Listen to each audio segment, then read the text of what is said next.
ABP news आपको रखे आगे। किसान आंदोलन का रुख कर लेते हैं। किसान आंदोलन पर धर्म की राजनीति अब शुरू हो गई है। क्यों हो गई है धर्म की राजनीति, ये हम आपको बताने जा रहे हैं। शिरोमणि अकाली दल ने सिंघू बॉर्डर की हिंसक झड़प को धार्मिक मुद्दा बना दिया है। शिरोमणि अकाली दल ने सिंघू बॉर्डर पर हुई हिंसा को लेकर सिख भावनाएं आहत करने का आरोप लगाया है। साथ ही दिल्ली पुलिस के खिलाफ केस दर्ज करने की बात भी शिरोमणि अकाली दल कर रही है। इस बीच किसान आंदोलन को समर्थन देने के लिए राजनीतिक दलों में होड़ मच गई है। 26 जनवरी के बाद से किसानों के मंच पर राजनीतिक दलों का पहुंचना भी शुरू हो गया है। ये तस्वीरें आपको हम दिखा रहे हैं। इन तस्वीरों के जरिए आप इस किसान आंदोलन की पूरी कहानी को समझ सकते हैं। दिल्ली पुलिस पर सिख भावनाएं आहत करने का आरोप। दिल्ली पुलिस के खिलाफ केस दर्ज कराने की तैयारी में अकाली। सिंघू हिंसा पर धर्म की सियासत। जिस तस्वीर पर पूरे देश को शर्म आ रही है, उस तस्वीर पर अब धर्म की राजनीति शुरू हो गई है।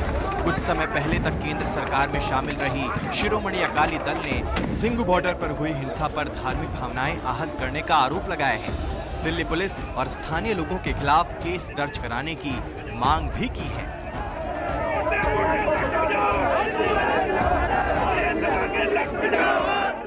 ਉਹਦੀ ਦਸਤਾਰ ਲਾਉਣੀ, ਉਹਦੀ ਪੱਗ ਲਾਉਣੀ, ਫਿਰ ਉਹਦੇ ਕੇਸਾਂ ਦੀ ਬੇਅਦਬੀ ਕਰਨੀ, ਫਿਰ ਉਹਦੀ ਕਕਾਰਾਂ ਦੀ ਬੇਅਦਬੀ ਕਰਨੀ।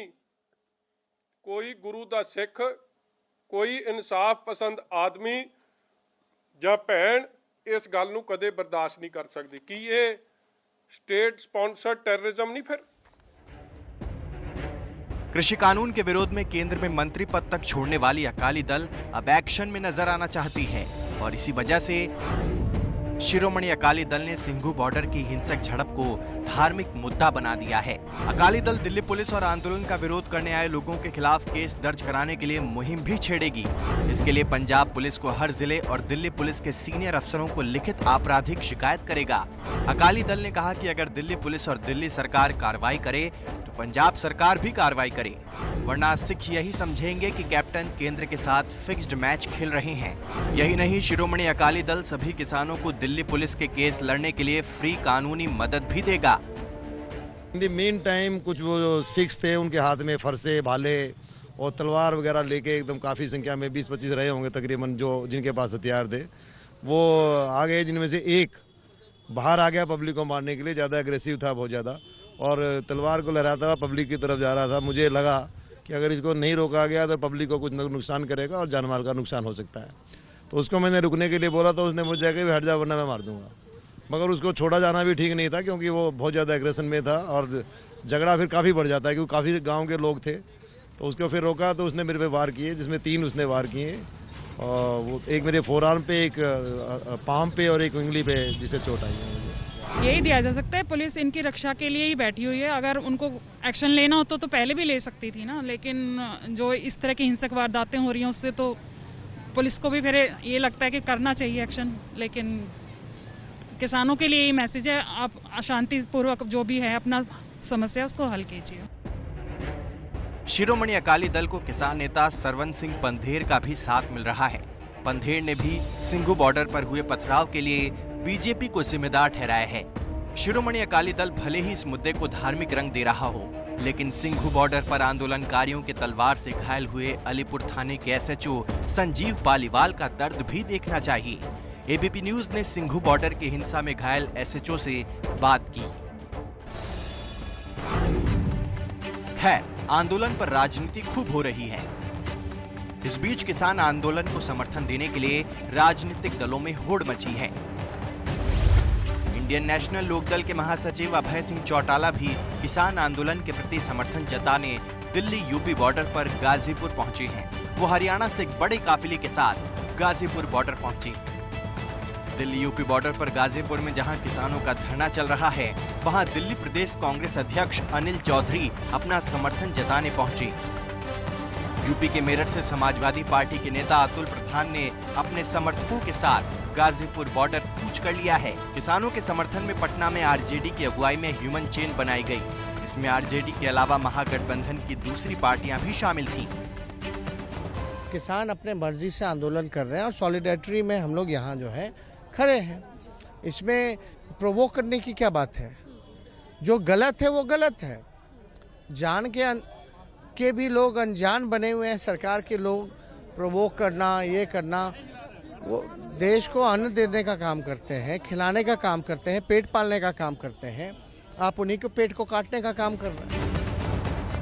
इस बीच सिंघू बॉर्डर पर हरियाणा और पंजाब से दोबारा ट्रैक्टर ट्रॉलियां पहुंचनी शुरू हो गई हैं। 26 जनवरी की घटना के बाद यहां हालात बदले हुए दिख रहे थे, लेकिन अब सिंघू बॉर्डर पर भी गहमा गहमी बढ़ गई है।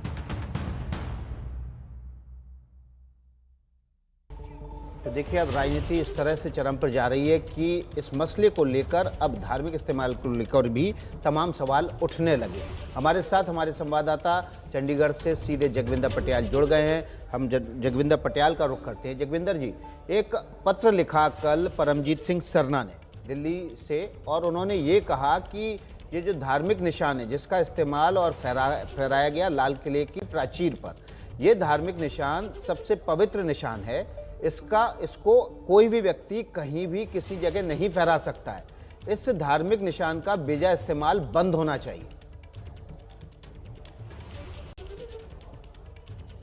देखिए, सबसे पहले तो ये जो धार्मिक निशान है उसको कहीं भी फहराया जा सकता है। मुझे नहीं मालूम कि क्यों इस तरह का पत्र लिखा गया परमजीत सरना की तरफ से। मैंने तो पंजाब में देखा है कि जहाँ खंडा बना होता है वो माथे पर जो गुरुद्वारा साहिब में कपड़े बांधे जाते हैं उन पर भी बना होता है। अगर प्रधानमंत्री गुरुद्वारा साहिब गए थे तो उनके माथे पर जो कपड़ा बंधा था वहाँ भी था, और हर गुरुद्वारा के ऊपर, और लोग बहुत सारे अपने घरों के ऊपर, गाड़ियों के ऊपर इसे खालसाई निशान कहते हैं, खालसा का निशान लगा देते हैं। इस विवाद को एक साइड रख लेते हैं। दूसरी बात यह है कि और इसको फहराने पर कहीं कोई पाबंदी नहीं है। ये परमजीत सरना साहब को मैं साफ कर देना चाहता हूं, जितनी मेरी पंजाब की समझ है।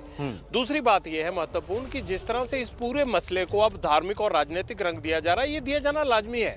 अगर आप शिरोमणि अकाली दल की पॉलिटिक्स को समझे तो पंजाब में वो ग्रामीण की और धर्म की राजनीति करते आए हैं, तो उन्हें लगता है कि ये एक बड़ा मुद्दा है।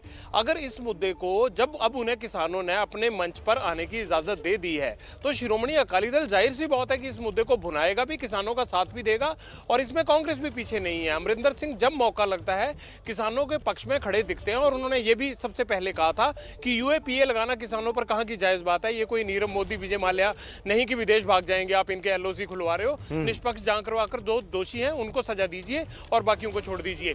तो अकाली दल अब इस मुद्दे को इसलिए अमरिंदर को घेरने की कोशिश करेगा कि अगर किसी के केश की या किसी की पगड़ी की बेअदबी हुई है तो पंजाब सरकार क्यों धार्मिक भावनाओं को आहत करने का मामला दर्ज नहीं करती। क्योंकि पंजाब का 1 साल के अंदर चुनाव होने वाला है और किसान आंदोलन के अंदर से पंजाब का इलेक्शन निकलेगा, ये बात हर सियासतदान जानता है।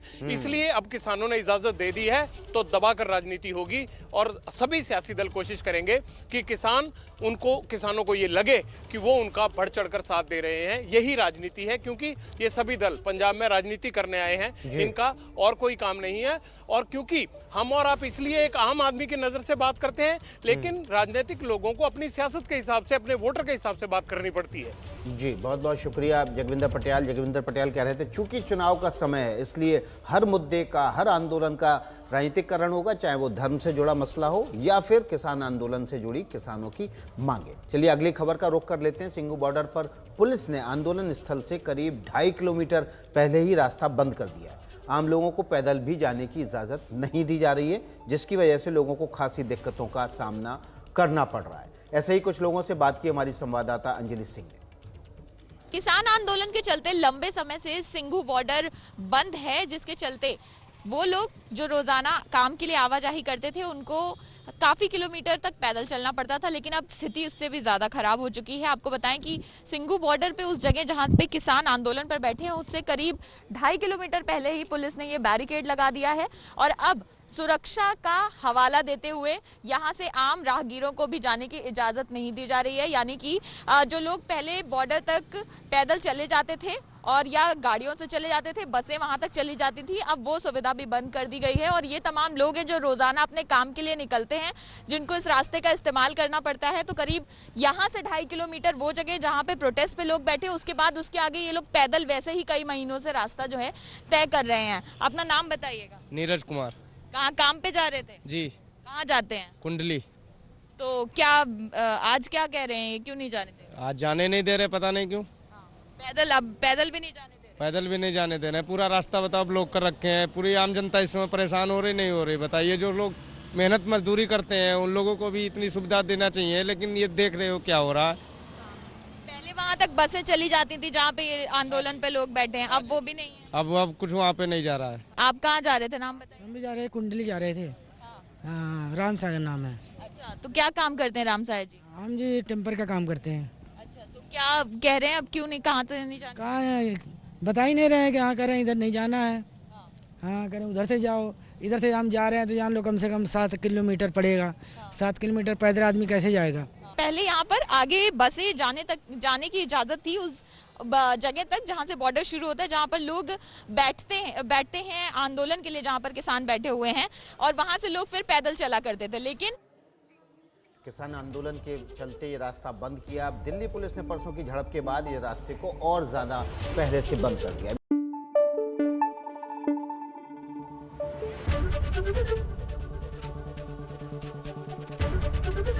एबीपी न्यूज आपको रखे आगे।